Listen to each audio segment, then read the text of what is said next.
പഹൽഗാം ഭീകരാക്രമണത്തിൽ അന്വേഷണം എൻഐഎക്ക് കൈമാറിയ ആഭ്യന്തര മന്ത്രാലയം. വിവരങ്ങളുമായി അബ്ദുൾ റഷീദ് കൂടി ചേരുന്നുണ്ട്.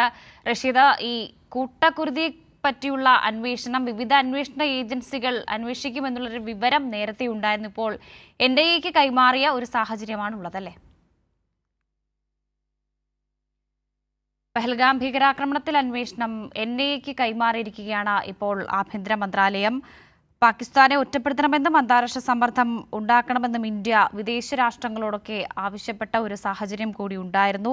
സുരക്ഷാ ക്രമീകരണങ്ങളുടെ ഭാഗമായി കൂടുതൽ സൈന്യത്തെ വിന്യസിക്കാനുള്ള തീരുമാനവും നേരത്തെ ഉണ്ടായിരുന്നു. ആ കൂട്ടക്കുരുതിയാണ് നടന്നിട്ടുള്ളത്. അപ്പോൾ വിവിധ ഏജൻസികളുടെ അന്വേഷണം തുടരുമെന്നുള്ളൊരു വിവരവും കേന്ദ്രത്തിന്റെ ഭാഗത്തു നിന്നും ഉണ്ടായിരുന്നു. ഇപ്പോൾ പെഹൽഗാം ഭീകരാക്രമണത്തിന്റെ അന്വേഷണം എൻഐഎക്ക് കൈമാറിയിരിക്കുകയാണ് ആഭ്യന്തര മന്ത്രാലയം. പാകിസ്ഥാനെതിരെയെല്ലാം കർശനമായ നടപടി തുടരാനുള്ള ഒരു സാധ്യതയും ഉണ്ടായിരുന്നു. വിവരങ്ങളുമായി അബ്ദുൾ റഷീദ് കൂടി ചേരുന്നുണ്ട്. റഷീദ്, ഈ കൂട്ടക്കുരുതിയാണ് നടന്നിട്ടുള്ളത്. അപ്പോൾ വിവിധ അന്വേഷണ ഏജൻസികൾ അന്വേഷിക്കും എന്നൊരു വിവരം നേരത്തെ ഉണ്ടായിരുന്നു. ഇപ്പോൾ അന്വേഷണം എൻഐഎക്ക് കൈമാറിയിരിക്കുകയാണല്ലേ? വർഷ തീർച്ചയായും ഈ പഹൽഗാം ഭീകരാക്രമണത്തിന്റെ അന്വേഷണം ഇപ്പോൾ ആഭ്യന്തര മന്ത്രാലയം ദേശീയ അന്വേഷണ ഏജൻസിക്ക് കൈമാറിയിരിക്കുകയാണ്. അതുമായി സംബന്ധിച്ചിട്ടുള്ള ഔദ്യോഗിക വിജ്ഞാപനം ഇപ്പോൾ ആഭ്യന്തര മന്ത്രാലയം പുറപ്പെടുവിച്ചിരിക്കുന്നു. എന്തായാലും നേരത്തെ ഈ എൻഐഎ ഇതുമായി ബന്ധപ്പെട്ട അന്വേഷണങ്ങളൊക്കെ തന്നെയും ആരംഭിച്ചിട്ടുണ്ട്.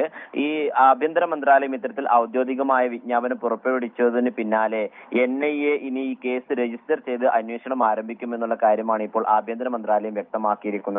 അതോടൊപ്പം ഈ പഹൽഗാം ആക്രമണവുമായി ബന്ധപ്പെട്ട കേസ് ഡയറിയും എഫ്ഐആറും എൻഐഎ ലോക്കൽ പോലീസിൽ നിന്നും ഏറ്റുവാങ്ങുകയും അതുമായി ബന്ധപ്പെട്ട അന്വേഷണങ്ങൾ കൃത്യമായി നടത്തുകയും ചെയ്യുമെന്നുള്ള കാര്യമാണ് ഇപ്പോൾ ആഭ്യന്തര മന്ത്രാലയം പുറത്തുവിട്ടിരിക്കുന്നത്.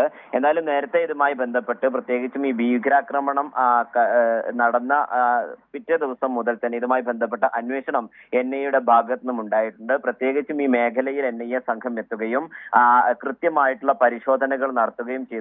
ഈ മേഖലയിൽ നിന്നൊക്കെ തന്നെയും വെടിയുണ്ടകളുടെ അവശിഷ്ടങ്ങളും അതോടൊപ്പം മണ്ണിന്റെ സാമ്പിളുകളൊക്കെ തന്നെയും പരിശോധിച്ച് വിദഗ്ധമായിട്ടുള്ള പരിശോധനകൾ നടന്നുകൊണ്ടിരിക്കുകയാണ്. അതോടൊപ്പം എൻഐഎയുടെ മറ്റു രഹസ്യ അന്വേഷണ ഏജൻസികളുടെയും നേതൃത്വത്തിൽ ഈ പ്രാദേശിക തലത്തിലുള്ള അന്വേഷണവും ഊർജിതമായിക്കൊണ്ടിരിക്കുകയാണ്. ഇന്ന് ഇതുമായി ബന്ധപ്പെട്ട അന്വേഷണം നടന്നിരുന്നു. പ്രത്യേകിച്ചും ഈ വെടിവെപ്പുണ്ടായ മേഖലയിൽ ജോലി ചെയ്യുന്നവരും അതോടൊപ്പം ഈ മേഖലയിലുള്ള വീടുകളിൽ താമസിക്കുന്ന ആളുകളുമായിട്ടുള്ള പ്രാദേശിക തലത്തിലുള്ള അന്വേഷണമാണ് ഇന്ന് നടന്നിട്ടുള്ളത്. ഇത്തരത്തിൽ പഴുതടച്ചിട്ടുള്ള ഒരു അന്വേഷണം നടത്തുമെന്ന് തന്നെയാണ് എൻഐഎ നേരത്തെയും വ്യക്തമാക്കിയിട്ടുള്ളത്.